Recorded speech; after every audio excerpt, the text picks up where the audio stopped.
Posle porodice i Boga, to su mi stvarno dve najvažnije stvari u životu, a treća je trening. Veliko finale, 6 najboljih, nastupi koji će vas ostaviti bez daha, samo jedna pobednica, noć puna uzbuđenja i neizvesnosti. Duet o kome će se pričati. Poslednje pripreme novog albuma, 9 novih pesama i 9 novih spotova.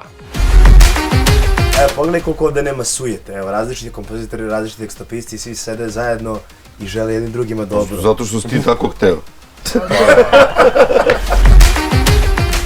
Proslava ljubavi, jedinstva i neizmerne podrške. Sećam se samo jednog rođendana, to mi je bio prvi rođendan kad smo bili u vezi, pravio mi je tortu i ceo stan je onako krasio balonima i bila je strava. Ne naručio, pravio.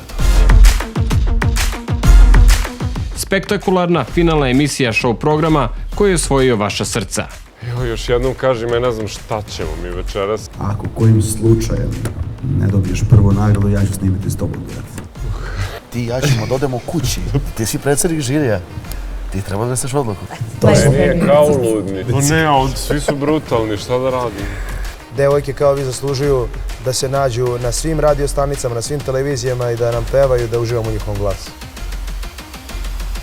Sreda od 23 samo na Pink televiziji.